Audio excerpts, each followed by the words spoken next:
Bonjour et bienvenue dans cette nouvelle vidéo. Dans cette vidéo, nous verrons comment calculer le factoriel des nombres entiers avec le langage de programmation C++. Avant de commencer, si tu es nouveau sur la chaîne, like et abonne-toi pour ne pas manquer les prochaines vidéos. Tout d'abord, dans cette vidéo, pour pouvoir calculer le factoriel des nombres entiers, nous allons passer par une fonction appelée factoriel. Ainsi, pour commencer, nous allons définir notre fonction.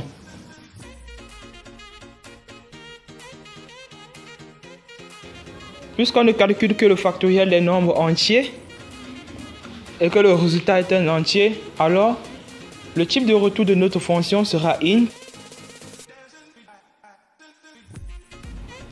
Son nom sera factoriel.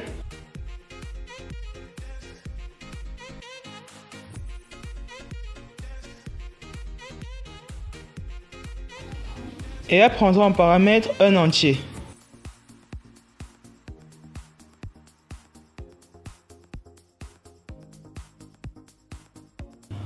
Alors tout d'abord, puisque nous ne pouvons que calculer le factoriel des nombres positifs, nous allons mettre une première condition pour pouvoir éliminer les nombres négatifs.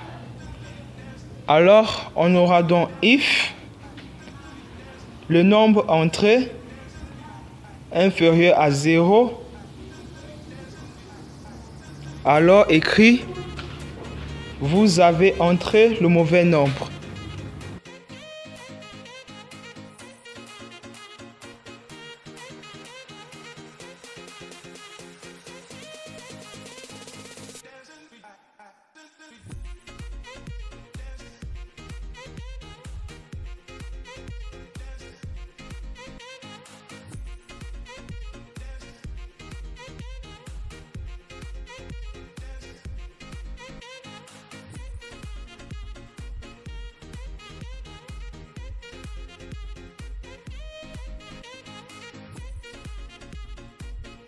Sinon, dans ceci, nous aurons deux conditions. Puisque le factoriel de 0 et de 1 vaut 1, alors nous allons mettre une condition qui nous permettra de tester si le nombre entré est 1 ou 0.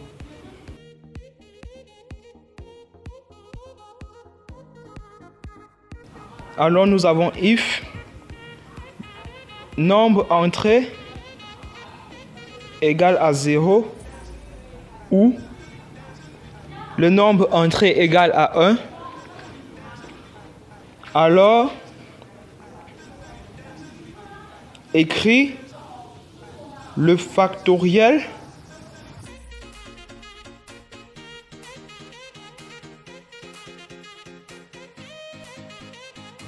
est 1.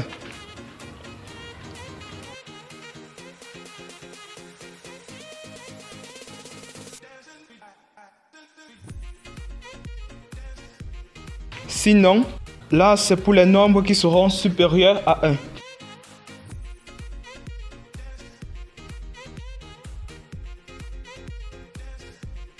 Finir une variable f qui nous permettra de calculer le factoriel du nombre entré. On va l'initialiser à 1. Là, on va utiliser la boucle for.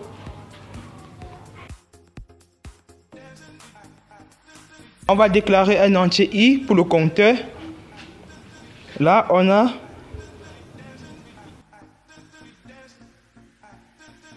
affecte 1.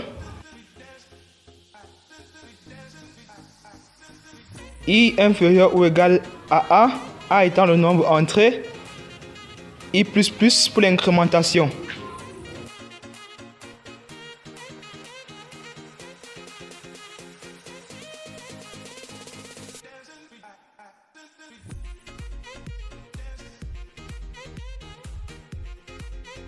Puis on a à F, on affecte F fois I. C'est cette instruction qui nous permettra de calculer le factoriel du nombre entré.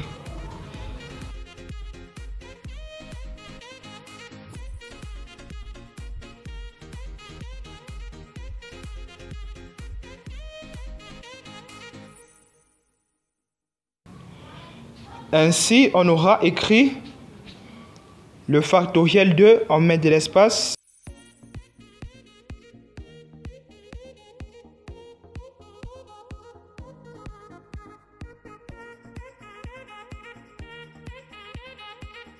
A espace E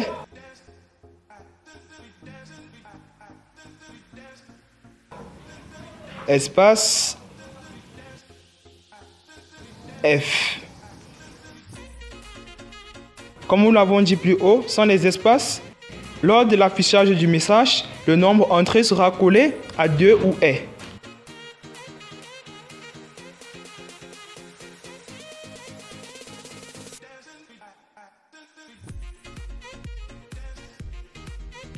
Puis nous avons un return F. Nous allons dans le main. Nous allons donc déclarer une variable fact qui nous permettra de calculer le factoriel des nombres.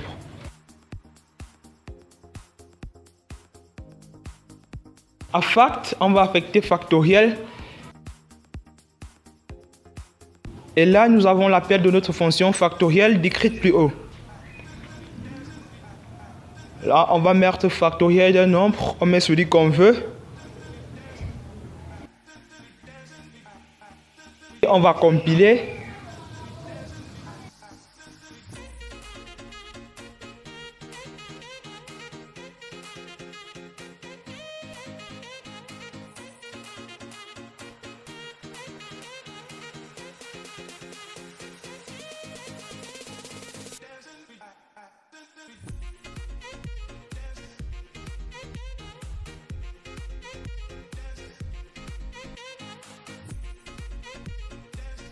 Là, nous avons le factoriel de 6 et 720.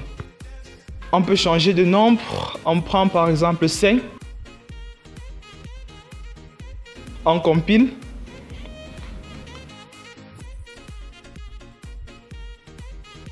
Et là, nous avons le factoriel de 5 et 120.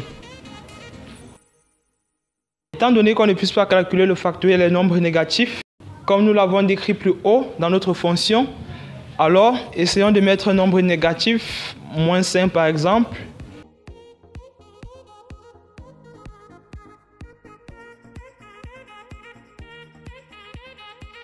Là, nous avons le message d'erreur comme décrit dans la fonction. Vous avez entré le mauvais nombre. C'est ainsi que se termine cette vidéo. Merci de liker et de vous abonner. Si vous avez des suggestions ou des préoccupations, laissez-les en commentaire. Partagez la vidéo. Et à bientôt pour une nouvelle vidéo.